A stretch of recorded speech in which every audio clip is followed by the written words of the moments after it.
in Resident Evil, the guy takes off from where he lives and he's trying to get out of town. And I Yeah. guess he ends up smashing into like the side of a girder and everything. So we had to smash up the car. So one of the cars was all smashed up. And then the other car we had to, which was like the next day, was like putting bullet holes in it and everything. So I was like, this is so cool, man. It was actually like probably one of the coolest experience being on a movie set, because like you're actually making, special effects stuff, right? Yeah, So that's sick. it was pretty wild, like just even doing that one car, right? Yeah. And then we ended up we took the car, we brought it downtown, which is downtown in our city, which is supposed to be downtown Resident Evil. And we bring it underneath the car park and everything. And he's like, okay, he's showing me everything. And we're going to get ready for the next day. He's like, okay, see these 4 girders, like, in an underground parking, the structure. He's like, we're going to make bullet holes in this. I'm like, this is so wild, man. We had to because when the guy comes in underground, he's shooting at a wild dog, and I guess it hits the thing. So we had to make it was so wicked. Yeah, That's like all awesome. like the bullet holes in the thing, right? So Yeah. I'm like, this is so cool, man. And he's just like looking at me like I'm like a kid in a candy store, right? I'm a Resident Evil fan, but I'm also like a movie buff and everything too, right? So I'm learning all this stuff, and it was so cool because it was literally like 2 minutes away from my house. So Get to see the behind the scenes, man. That's sick. Oh yeah. So I can hear you pretty good. Is there any is the quality possible to go up on your camera? Or if not, it's fine. I just want you to look as good as possible. I actually just ordered a streaming camera. I'm using the webcam on my laptop, and it's not the best. It's camera. Good. It'll work. I could go off my iPad, but then my sound isn't the greatest. I just purchased a. Do you have headphones? So. Do you have headphones for your iPad? Like with the mic? Yeah. Does the headphone mic plug into the iPad? No, because the mic I have is a not the mic, sorry, but so how you got your headphones? Does that thing have a little mic on it right there? Your headphones that you're actually wearing, or whatever you could. No, screw it. We're good then. Yeah, I actually just bought one because I'm like, if I wish I could have better quality video. Yeah, I think it'll be fine. I just wanted to see if we could do it. All right, man.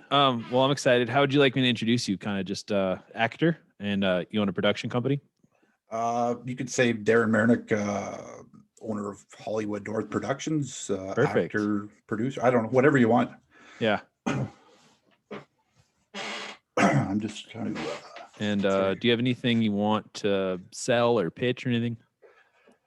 Not like I've been asked that before. I'm like, I don't know. Like, I'm not trying to sell anything. You're just trying to be out there. Yeah, like being an actor and stuff. It's kind of funny because I don't know if you ever heard of Letterkenny. Yeah, no, I want to talk about that too. Let's save that for the show. I love it. Yeah. Oh, you actually watch it? Yeah, I've watched quite a bit on YouTube and things like that. Oh, we could get right into it. It's that's also filmed in my backyard too. So yeah, you're like up on the Canadian awesome movies apparently. Oh yeah, that's why my acting career, I guess, has kind of taken off because I'm getting kind of cool stuff, right? So, but yeah, it's cool that you've watched it, so I could kind of get into that too. So yeah, man. All right, I'm gonna take another sip of tea and let's bust it out. Do you mind if I just grab a bottle of water? My voice is do it, just because. I'll be 2 seconds, okay? Yeah, no worries.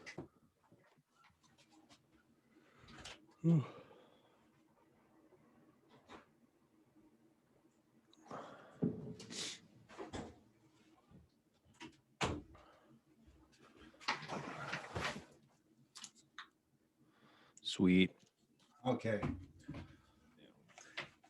No, I'm actually just because the bed sheet behind me is because when you do auditions now with Zoom, you got to do it all in your own house, film it, record it, edit, and everything, right? So I'm just in the midst of selling my house, buying another house. So I'm setting up my garage, which is already set up. I'm going to have a nice podcast with the bar and everything like that. So hell yeah, I'm in the midst of trying to get it all done. I wish I could have had it done for today, but no worries.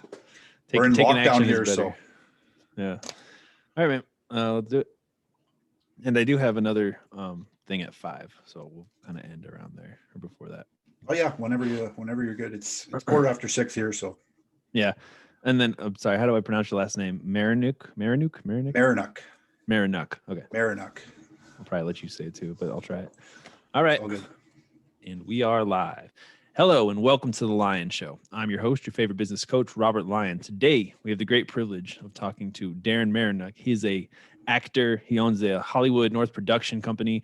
just an awesome guy. He's got some really cool stories. So Darren, why don't you tell everybody kind of who you are and what you're up to? Hey, how's it going? Pleasure to be on the show. I'm Darren Marynuk. I'm from Sudbury, Ontario, Canada, the nickel capital of the world. I grew up here, born and raised. I played hockey my whole life. I played AAA all the way up to when I was 16. I played junior hockey for 4 years. Played sports my whole life. Played golf, hockey. I still play baseball and everything. I still play hockey to this day with my dad and my 83-year-old grandfather. So try to stay active. I went to school for mechanical engineering. Got on with the one of the biggest mining companies in the world, Glencore. So I've been on there for 10 years. I've been a furnace operator there. I've been a crane operator, a little bit of everything. Work with molten metal, 1,300 degrees under molten metal coming out of a furnace. So my full-time job is pretty cool. So you run the big cranes, man, like the huge ones that like the biggest cranes that you can. 60-ton cranes. That's sick. Yeah, it's a wild place to work. It's a senior job to start working on the cranes, right? So when I think it was about 7 years I was in, I got asked to go up there and work, and I've been up there just to kind of go up there for a couple little tours here with guys on my shift. And when I actually got up there to like start running it, it was like I haven't felt that stress and like my heart beating like this in my life since I was like a kid, Yeah. And I get up there and I'm kind of just getting a little bit of like familiar of everything. And the guy that's training me, Eddie Lynn's amazing guy. He's actually got one eye. He lost an eye. One-eyed guy running the crane. He's the best crane man, I'm telling you, in the whole smelter, if not the whole world. And he's crazy. He's crazy one-eyed Eddie, and he's amazing. People don't understand. Like the guy's got one eye, but he's literally got like the peripheral of a guy with four eyes. So you get up there, and he's one of the senior guys, so he's got a lot of respect there, right? And he's fast and he's wild up there, but he's safe in everything. But he's just the way he does everything has got to be, we're a production place, right? So he gets up there and he's just like, okay, pick up a ladle. So we pick up a ladle, and then a ladle is about the size of a car, like, about the size of a truck. And the first thing I'm doing now is putting it down on the car that goes in and out from the furnace. And I'm looking down, and it's my two best buddies on my shift. They're down there and they look like little ants. And they tap the furnace, the molten metal comes out in the ladle. And I look down and he's like, okay, pick it up. And I'm thinking in my head, like, I could kill these guys, and I could things could go real bad, Oh shit. Yeah. And all of a sudden I'm like, okay, you got to put the big boy pants on kind of thing. And focus. Like I've been there so long doing different jobs, so I get complacent, but when you're up there, it's like, okay, this is a serious job, right? So I pick it up, and everybody's kind of like on the radio. They know I'm new up there and everything. Everybody likes me on my shift, so they're kind of like, okay, good luck, buddy, good luck. And they call me Muck at work. So, okay, Muck, you gotta dump your first ladle. And I'd never been scared like this in my entire life, because 2 inches a foot left or a foot right, you could kill somebody. Yeah. So I take the ladle and I go down the aisle, and I go to dump it in the converter. And it's one of my best buddies. I've known him my whole life. He's one of my best buddies on the shift, and I've known him since I was like 15. My buddy Boyder, and he's like, "You got her, Muck. Dump her in there." And I did it, and it was like a life-changing experience, because like, oh shit, this is like molten metal, right? That you're moving 1,300 degree molten metal. Wow, so like lava, pretty much. Like lava, basically lava coming out of there. So you don't know the whole scary feeling until you have like a man's life in your hands, basically. For sure, man. So it was one of the scariest things I've ever done, honestly. And as like a grown man, and Eddie's looking at me, he's like, "Oh, you got it. It's nothing to him, right?" And he's like, "You got it." And he shows me what to do and everything. And I finally did. And he's like, "Told you got it." And after that, you get respect from your crew and everything. But it was such a wild experience that like I did it, and then I had to sit back. I went back into the corner, sat back, and like, okay, I had to have a smoke. I was so nervous. Yeah. And after that, he's like, "So you feel like a man now?" And I'm like, yeah, I do. He's like, "Well, that's what happens when you got another man's life in your hands." And so after that, I took a video of everything, and then I kind of like, took it all in kind of thing. And the next day I started showing a couple buddies. They're like, "That's what you do for a living?" I'm like, I know, man. I don't I even know know, either. man. Like this is crazy stuff. Like Yeah, dude. you don't realize how crazy what we do for a living is until you're, in that situation. Yeah. And fast forward a couple months later, we have people come from China, all over the place, India, all over the Oh, world to check out the smelter, right? So they come for a tour, and these people are sitting there and they're like wide eyed, like this is wild. I'm like, I know it is. Like, trust me, it's wild to me too.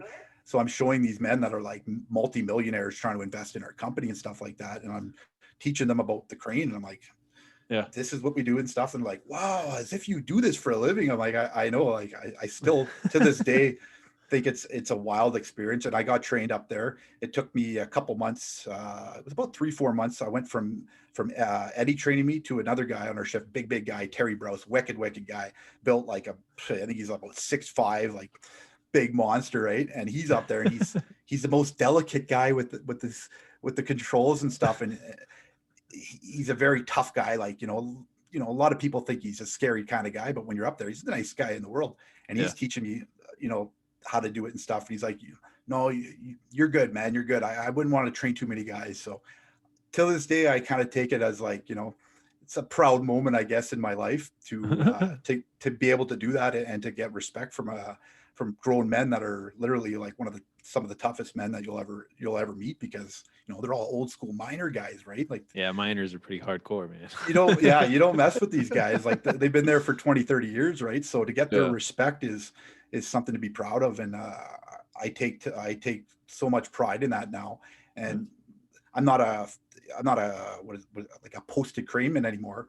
Like, you go up there, you get trained, and then you go to another job, right? So I've been asked to go back up there, and I'm like, I don't know, man. I don't know if I want to do that for a living. Like, every single day Just you could kill stressed somebody. as fuck. It's so stress. Like, Yeah. can I swear, by the way? Yeah, man. Doesn't Okay. Yeah, I'm stressed as fuck up there. And matter. like, I love that feeling, because I played hockey, I played sports all my life. I like Yeah. pressure, but like when you're looking down at your best friends that like you literally work every day with, and you could kill them, you have a bad day, or you're in a fight with your girlfriend or whatever, like you Yeah. mess up, man. You mess up big time, and bad things happen, right? So it's one of those things that you have to kind of try or see once in your life. And maybe I'll send you a video Yeah, I after want you of to send like, me a video, man. I want to see oh, what this looks like when you're fucking doing it. it's insane. Like, you don't realize it until you actually see it, or you're there, right? And Yeah. I brought a couple buddies up there, and I brought a girlfriend one time, and they're just like, oh my god, okay, I'm never gonna give you a hard time at work ever again, like, fight before we go to work, because I'm like, yeah, Yeah. I could kill people Fucking real sketch. fast.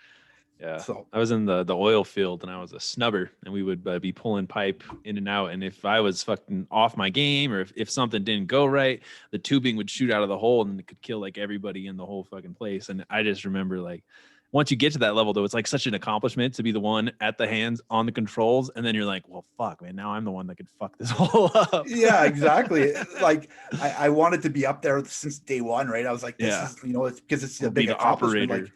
yeah, Yeah. to be the man, right? But then you're up there, and you're just like a baby up, like, brand newbie up there, and you're like, okay, now this is fucking serious. Like, people could be harmed. Like, I could blow up a whole city up here, right? So, because if molten metal hits water, or there's piping that all comes through the back of the converters and stuff, and I'll show you a couple videos later, and you'll realize like how delicate everything is. It's like one piece of water hits this molten metal, like shit could go bad real fast. What happens? So, we'll Like, just what say happens in water?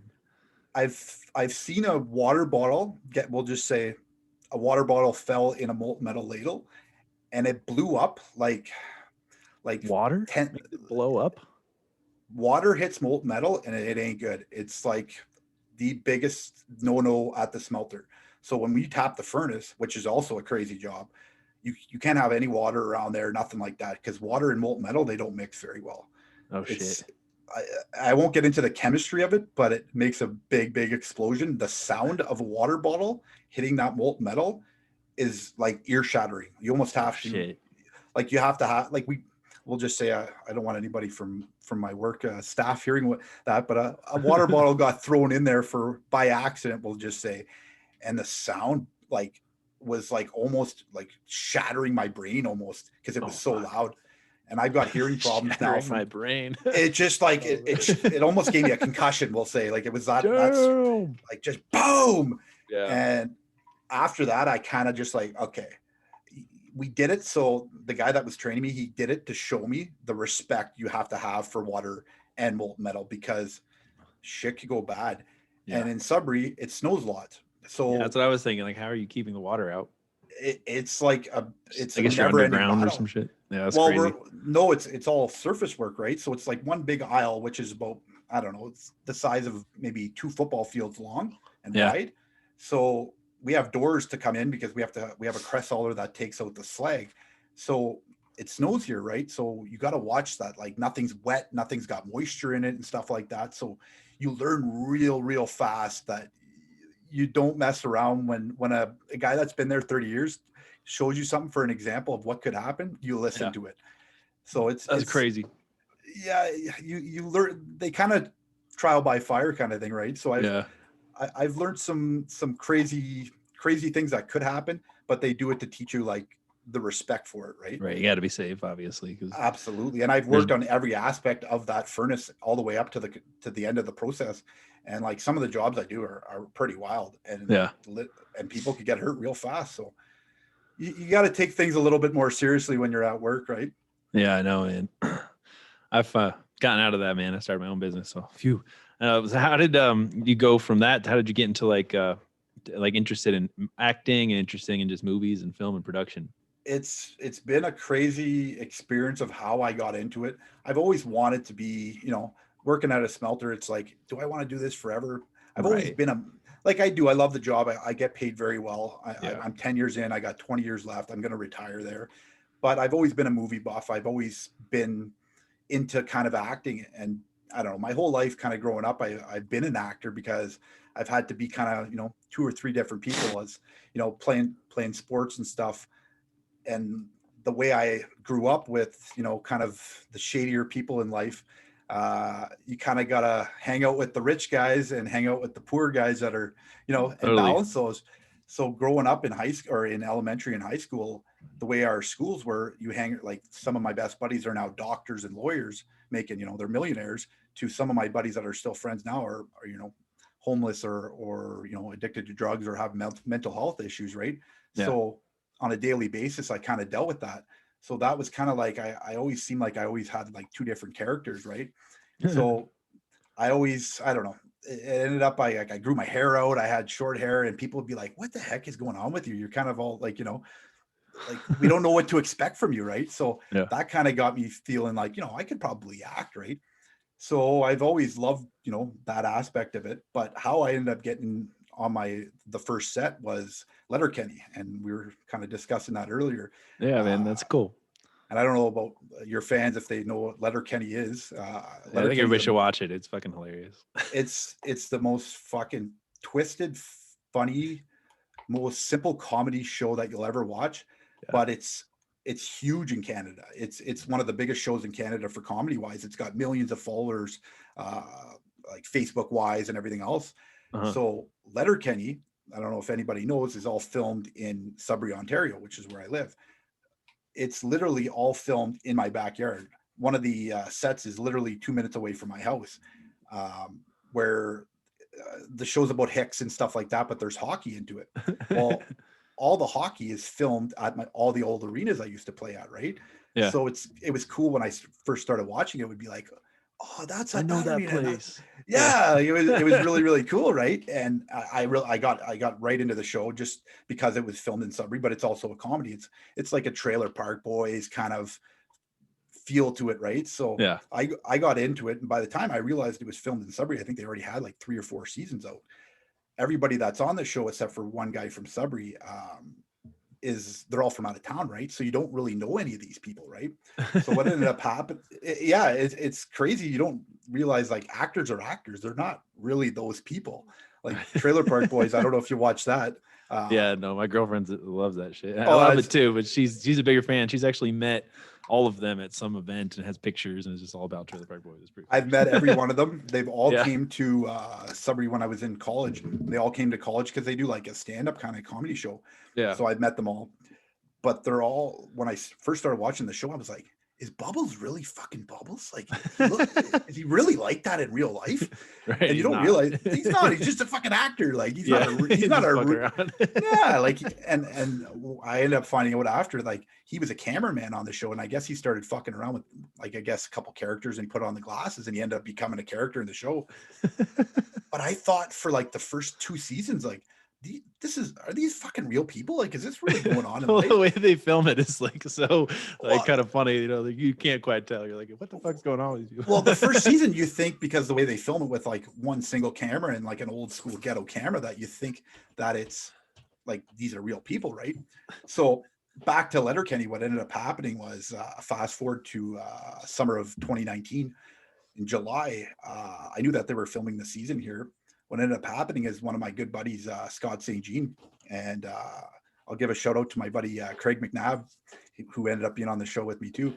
Yeah. So Scotty messaged me out of nowhere, and he's like, "You watch Letterkenny?" I'm like, "Oh yeah."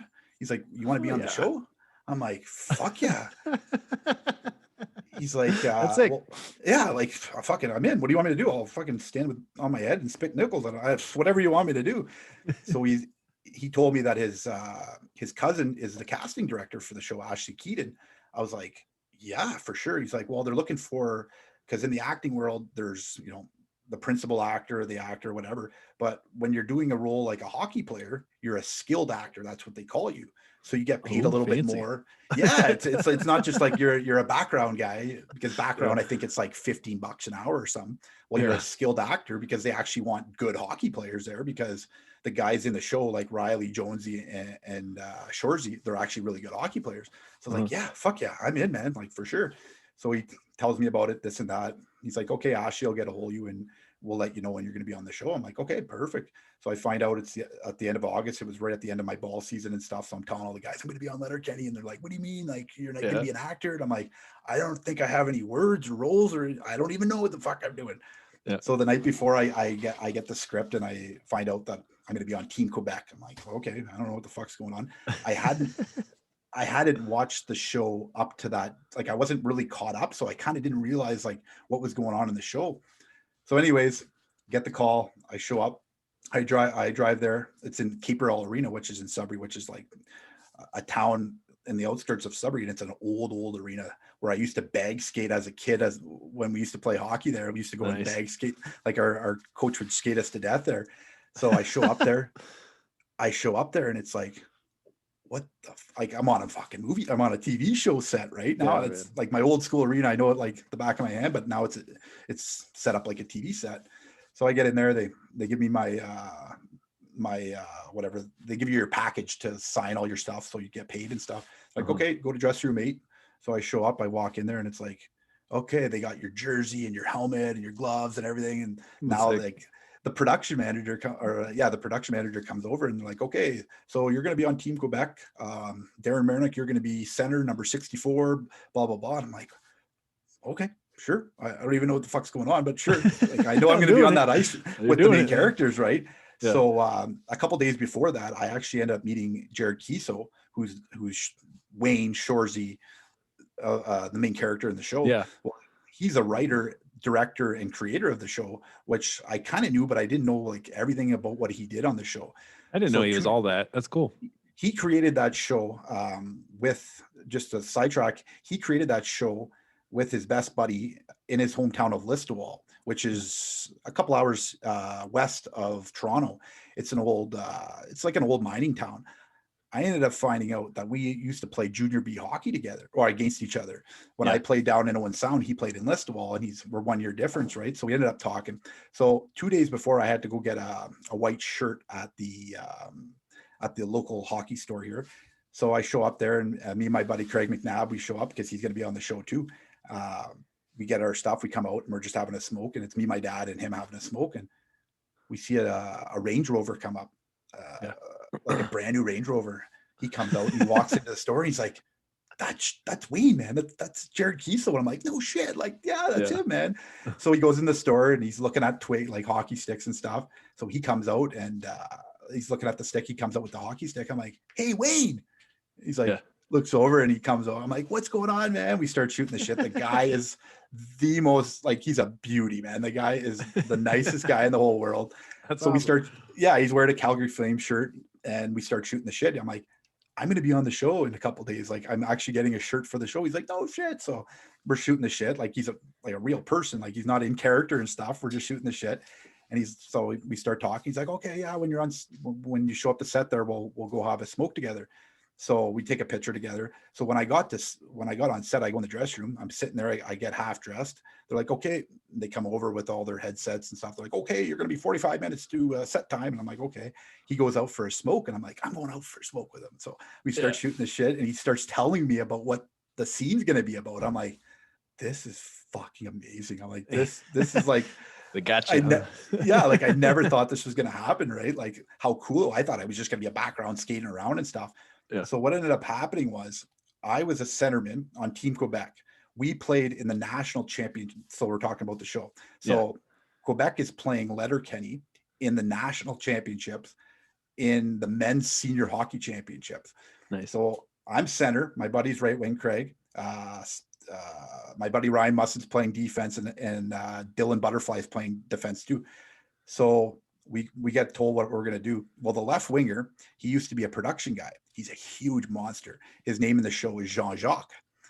So what ended up happening, and now I can say it because the show's already been released. So what ended up happening was Team Quebec, we go up 5-0.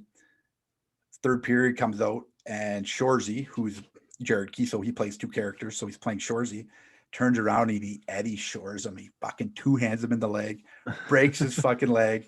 We had this part of the scene, we had to bring him off the ice and stuff, like he's out of the game. Yeah. They end up, we're up 5-0. They come back, they beat us 6-5 and win the national championship. So that was like spoiler. Yeah, well, spoiler alert. Sorry. I'm just kidding. The show's already been out, so whatever. It is what it is.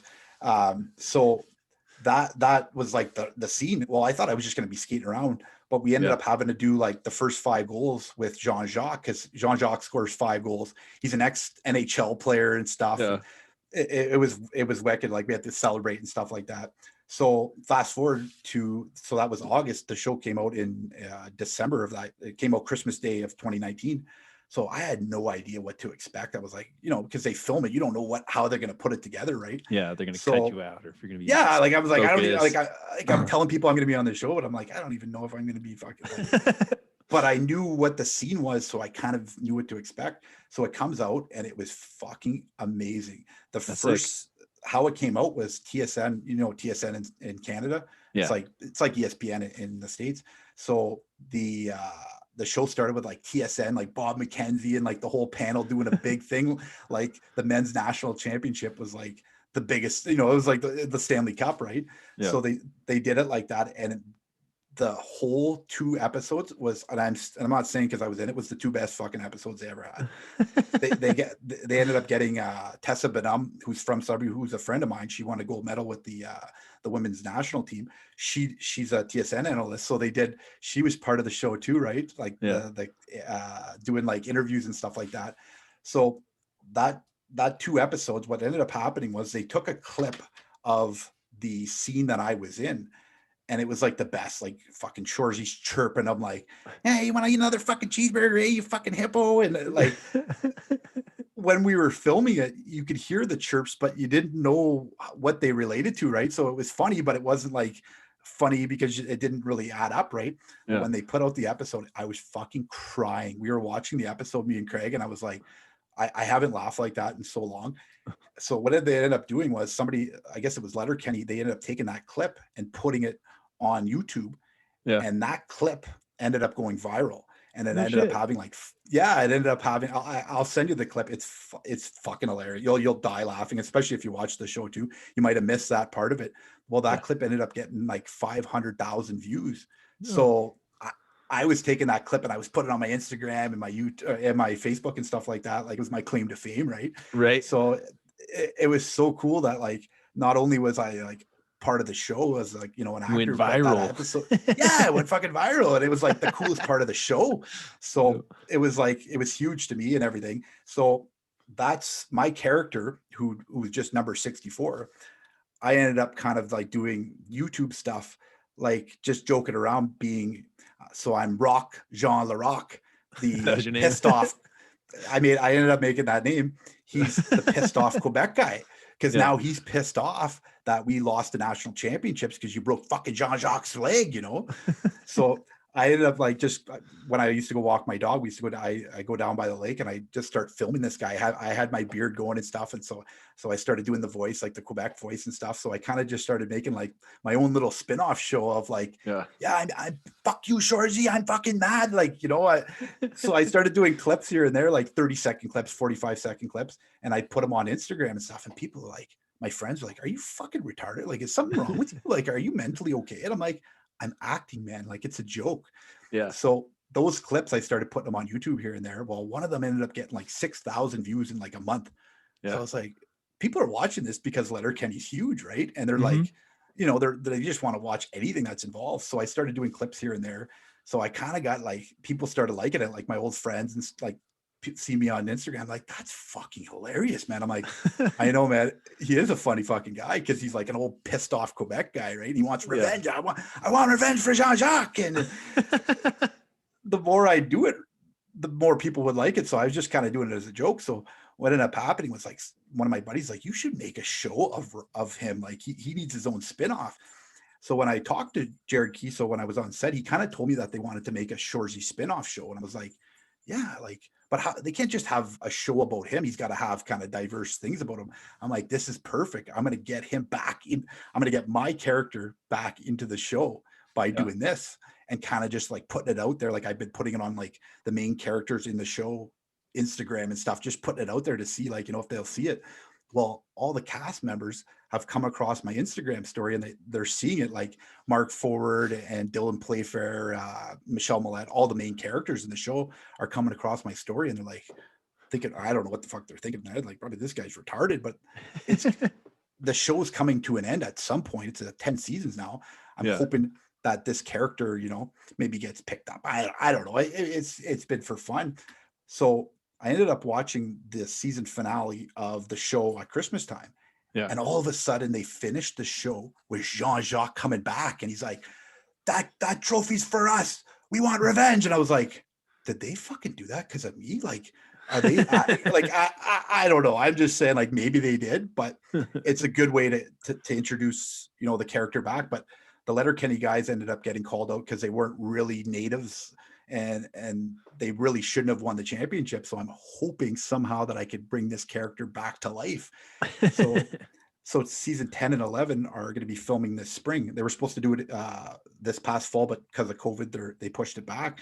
So I've been like going out and I'm like trying to make a show about it. Yeah. So I ended up with a couple buddies, and with one of my buddies, he's my buddy Johnny Rock. The guy's one of the funniest guys, but when we get together and start talking, we went to school together, like we could bust balls like nobody's business. So I'm like, I don't know, man. I don't know what to do with this character. He's like, he needs his own show. I'm like, yeah, fuck yeah, he needs his own show. I'll just make my own show. Yeah, I'll just make my own fucking show. I don't care if anybody watches it. It's fucking funny. Right. So we ended up like building up a little bit of like what he's all about. So Rock is an enforcer for hire now. So he's going to be getting called to go and like fight, like kind of like a goon kind of thing, like that he gets called out to fight in whatever, any hockey team or whatever, that anybody that needs him, he's an enforcer for hire, right? So we ended up like kind of just like writing stuff and talking about stuff, and we built like almost like 3 episodes just talking about it. So I ended up writing stuff and like sitting down with like actual people that know how to write. And they're like, yeah, this is an actual show, man. But I need professional people to start doing it, you know, filming it and stuff like that. I just started by, you know, bringing my iPhone and my camera down to the school here. But it's like, now it's like, this could maybe take off. Like you never know, right? Like, hey, man, that's like how these dreams start, man. That's how things happen. Absolutely. So that's kind of how Hollywood North Productions started, was that I needed to, you know, make it a production company where I could start kind of like building up a little bit momentum. But now I'm at the point where it's like, okay, I've got like 3-4 episodes written out. I've got the scenes, I've got everything. I got a storyboard. I'm actually starting to get people interested, where I have a couple buddies now that are like, yeah, I'll be on the show, man. I'll do it for fucking free. I'm like, okay, perfect. So like there's an outdoor hockey rink here that I want to film, and there's one of the local bars, the tattoo studio. It's all around the lake that I live at.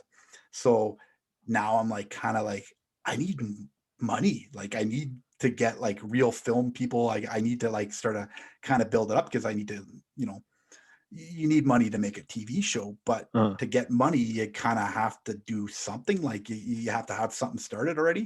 So yeah. I did it all kind of like with my own little camera that I have. I have like a, you know, a 1080p camera, but it's Mhm. like now I need a real camera and I need like, Bootstrapping it. yeah. But now it's like, okay, I'm the actor in the show, but I need somebody to start filming it and stuff now. So I need somebody like, so now it's building up momentum and people are actually interested in it, but like they want to get paid. Like For everybody sure. wants to get paid. And now I'm to the point where I created two characters. One of them is going to be my buddy that I'm doing the show with, but he doesn't want to act. So I have to get somebody to play him. And it's like, oh, I want to get like maybe somebody that's a big name actor to Yeah. maybe play him. And I could do it with, you know, getting the funding. Well, you kind of got to build that momentum. Well, with Sudbury, Ontario, we have what's called a Northern Ontario Heritage Fund, which they started, like it's called the Film Fund, which is now the Northern Ontario Heritage Fund, that the country, but the province of Ontario is investing into the film industry. So if you are a startup company, they'll give you money to make a movie or a TV show, like up to from like 100,000 to like $1 million. Wow. So I started looking into that, and that's how Letterkenny ended up getting big, was because they did one season, two seasons, and then they ended up doing it all in Sudbury because they got funding from the Heritage Fund. And it's like, somebody's gonna fucking give me free money to make this fucking show. I'm in. Like Yeah. this is fucking cool. Figure it out, man. So now with the momentum, I ended up connecting with an old buddy of mine, Chris Gagno. He used to do that for a living. He used to do like the grants and stuff like that. So he's like, yeah, let's sit down, man.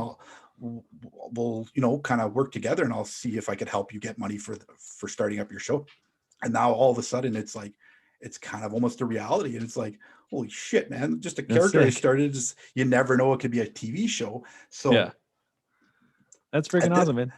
so at this point now, I'm trying to get this going before season 10 starts filming in Sudbury, Yeah. because, and I won't give it all away, and I'll try to keep it short, but the Rock wants to have revenge on Letterkenny. So I said, you know what? If I don't get casted back in the show, what I'm going to do is film the show outside of the set of the show getting filmed, kind of calling on the show sort of thing. And because that's what I'm doing. Rock is calling on the main characters. I'm like, if they don't cast me, I'll just show up the fucking set because I know where they're filming, and I'll Yeah. just start calling them on part of the show, and it'll just start getting traction like that, right? So people are like, "You're nuts." I'm like, "Oh, I'm fucking nuts, all right." But You gotta be nuts, man. you I got love to be it. a little fucking nuts, man, to do this Yeah, why shit, not? right? Life's too short, dude. Fuck yeah. So that's kind of like what ended up happening. I ended up doing a couple other up to Resident Evil and stuff, but now it's like I want to kind of get my name out there, you know, and start building momentum. And I ended up now connecting with you, and it's like now you're interested in it. Now it's like I want to start building up so I could, you know, put this podcast on my you know, social media and stuff. People like, Yeah. is this fucking guy for real? Like, yeah, I'm fucking for real, man. I'm doing podcast and shit, like, you know. So, you know, I'm kind of just building my own hype around it, which is kind of what you have to do. And I'm modeling on the way Letterkenny kind of did their show to get big, right? Yeah. You gotta try sometimes, right? So you never know what could happen in this industry anyway. So Yeah, man. yeah. Well, my only tips would be like you could rent a nice camera and then go to the fucking local college and just go fucking find some people that would do it for free, man. Just like get as many people that want to do it for free, put out some, give them a flyer or something, you know, and say, show up at this time. We're going to be filming a movie. I guarantee you'll get a bunch of people to fucking come by. And that's kind of what happened was like I put it out there, and I put it out there kind of like I'm starting to film, and people are like, what the fuck you mean you're filming a TV show? It's like, yeah, I've been fucking doing it for 6 months, but I've Yeah. been doing it slowly with my own camera.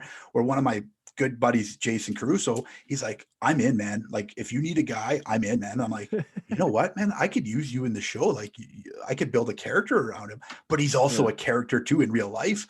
And I've known him my whole life and stuff like that. So it's like, you know what, I'm gonna add you part of the show. And now I've added him, and now he's interested. He's like, I'll fucking do it for free. I'm like, Yeah.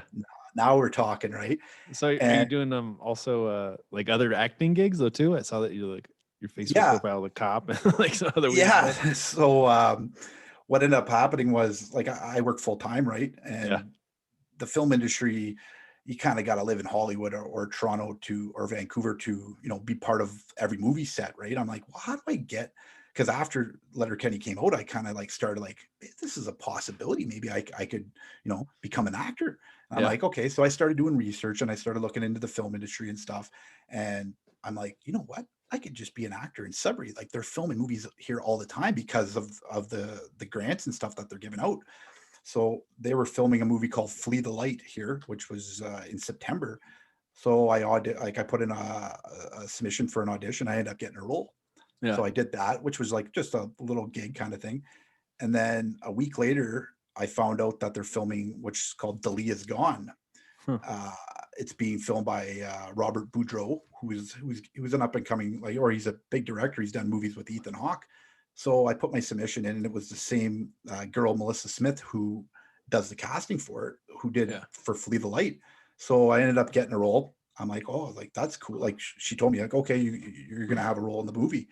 So Cool. then it was about 3 or 4 days later, I ended up seeing a clip on Deadline Hollywood that they casted Marissa Tomei.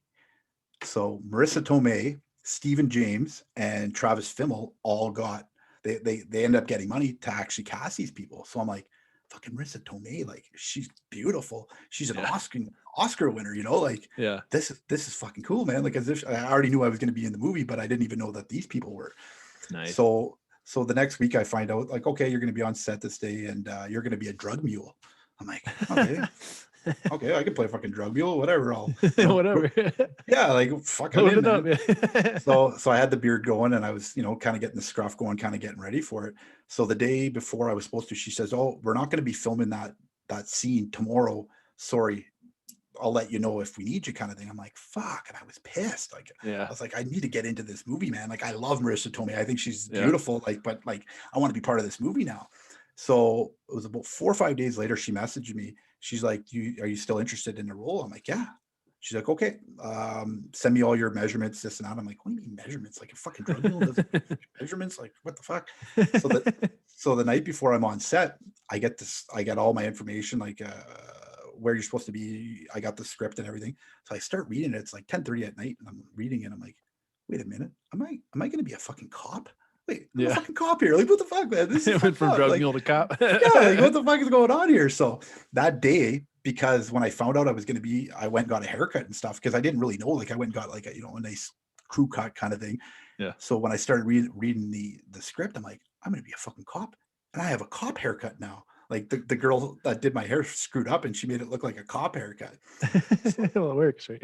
Yeah. So I had to send a picture of myself a couple days before. So I guess the production was like, okay, we might have to fix him up like wardrobe and stuff. Yeah. So what ended up happening was the morning of, I clean shave and like write down. And I'm looking in the mirror. I'm like, yeah, okay, I can pull off a cop, Yeah. So I show up. They put me in the dressing room and they start gearing me up, and I'm like, holy fuck, man. I look like a cop. I feel like a cop. Like this is crazy. A cop now. Yeah, now I'm a fucking cop, man. So I come out of the dressing room and I'm like, they give you the bulletproof vest. They give you everything. Like you literally look and feel like a cop. And like, I don't know if everybody that knows me, I'm not a fucking cop by any means. That's the last thing people would call me would be a cop. So I come out and I'm like dressed like full out, like everything. Right. So I go down and they say, okay, this is where you're going to go, blah, blah, blah. So I come down to set and like, I have a cop car now, and like this is real deal, right? Like Marissa Tomei is going to be over here, and she's a cop in the movie, so I'm like her partner in the scene that I'm supposed to be in. And it's not to give away anything, but Stephen James, who's the main character, he's breaks out of a mental hospital and he's on the run and he's killing people. Like he's on revenge to find out what happened to Dalia, who was his sister. So now I'm down there and I'm like, look like a cop. I feel like a cop. Like the whole bit. I got a cop car and everything. So we come down and there's like the real actual police. They're called the OPP in Ontario. So the Ontario Provincial Police, they actually had real cops on the set blocking traffic. So I come down, I'm like, looking like a cop and stuff. And they're like, they're giving me the old hi. I'm like, hello, sir. And I'm like, no, I'm like trying to get into character, like, So my partner, Connie, she's like, you're getting too into this. I'm like, well, I fucking feel like a cop now. And I'm like walking around set, like kind of just waiting around. I'm like acting like a cop and stuff. so the cops come over and like, can we get pictures with you? Like they think I'm like a famous actor or something. I'm like, yeah, sure, no problem. I'm taking pictures with them and everything. I'm walking around set like I'm a real cop, right? So when they come over, they tell me what I'm going to be doing, and I'm coming out of the cop car and I'm getting like the surveillance kits and everything because we're investigating a murder, right? So I'm doing it like right into character, like I'm mean mugging. I got like the whole look, and she's like, "You're fucking hilarious." I'm like, well, I when I act like a cop, you got to play like a cop. So Yeah. they ended up, I was just supposed to do like a little clip, but the guy, one of the production assistants was like, I like this. Let's go with it. So they ended up making like the scene a little bit longer, and like it was supposed to be I walked out, said something, whatever, but it ended up Yeah. like I got to do a little bit more because I was into character, right? So Nice. so I thought I was supposed to just do one thing. Next thing I'm inside the church, I come out and like the camera's like right there, and like they're filming the whole scene right there. And I'm like, fuck, I just made my own fucking show, like my own character here because they liked it, right? So Yeah. the director ended up telling me like, yeah, you did a very good job and stuff. I'm like, yeah, thank you, sir. Yeah, man. Yeah, like I walked away like I was a big deal, you know? So when we went up for lunch, I think I'm walking with my cop stuff and I'm acting like a cop, and people like, they don't even know, like, is he a real fucking cop? Like, you know, because I'm acting like one now too, because it's just it's funny and it's part of like I'm in character, right? So when we went for lunch and everything, and everybody's like, "Are you a real cop in real life?" I'm like, "Fuck no!" And I'm like just joking around. I'm Acting, acting, motherfucker. yeah, I'm acting a smoke now, and I'm just kind of acting what I like myself, right? That And was people funny. are just like, "That was really cool." So I ended up like getting pictures and stuff. I ended up putting them online, like on my Facebook, and people are like, Yeah, I just saw yeah. that. Well, I did it kind of just to fuck with people, right? So Yeah. like I got buddies on my Facebook that are like, you know, I'm not gonna say they're criminals or whatever, but you know, they've, you know, I'm sure everybody's got a You couple people fucking on there. snitch. No. Yeah, like I've got people on my Facebook that are like, you know, they've been arrested for stuff or whatever, and Yeah. you know, I got some shady It's friends just too. for fun, man, you know. So they see it, and I posted it, and I was like, I'm just as confused as you are, and people are like, people don't really look at like when they see a picture on Facebook, they just see it and they think it's real. And they're like, I have people call me like, "Are you a fucking cop now?" And I'm like, We're "No, not man." friends anymore. Yeah, like yeah.